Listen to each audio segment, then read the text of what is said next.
na din nga ay kinain natin sa baki. Wala na, na-consume. Ay! Sorry po. Si Angela yun.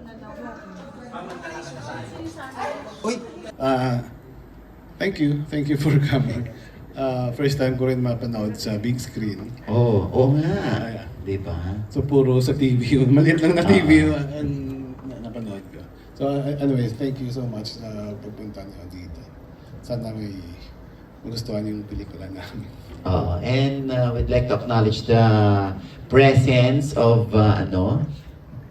mamaya, medyo itago mo yung buhok mo mamaya, Tita Susan. Miss Susan Africa. Kasama ang kanyang anak na si Nigo, na gumanap bilang young Richard Kwan. Yes. At sino po ba? Ang aming writer po, si John Bedia. At yung representative ng creative din, ang ating co-producer, si Ethel Spiritu. Kasama si Tito. Ayan. Sana ma-enjoy nyo itong pelikula. At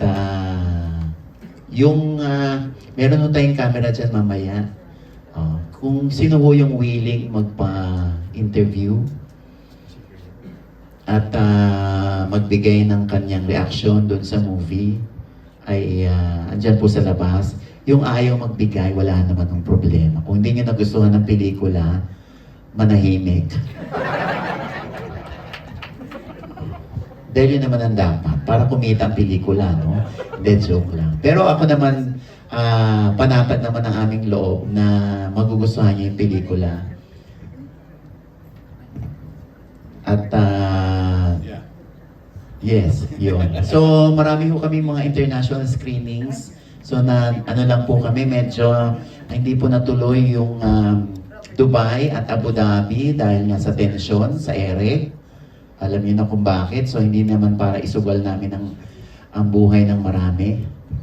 Dahil inconsistent yung mga kaganapan. Kaya yun po ay mapupospone at i-reschedule na lang po namin yun. Ethel, meron ka pang gusto sabihin dito? Wala po. Enjoy ko po. Ayan. Maraming salamat po at mamaya ho, magtsikahan pa tayo. Alright. Yeah. Enjoy the movie. Thank you. Thank you, Direk Lau. Yes. Pwede ho tayong tumayo lahat. Dahil hindi lang po sa... Goldwyn. Ha? Yan si Goldwyn. Yan si Goldwyn. Oh. Goldwyn Reviews. Halika dito. Maraming salamat, Sir Rest. At, ayun. Robert, thank you, Liam. Ang dami niyo pala, oh. Ayan. Ana, ikaw wala ka ng tanong? Nagtanong ka na kay Direk? Okay. So, pwede kami magpa-picture pa tayo para ano? Alam mo yun, matapos yung pelikula, hindi tayo nag-aalis yung kasi kakakita, parang nasasabi ko to sa iyo, kasi alam mo dito kasi ikaw talaga ipipilitin natin. Totoo yun, meron talaga sa pamilya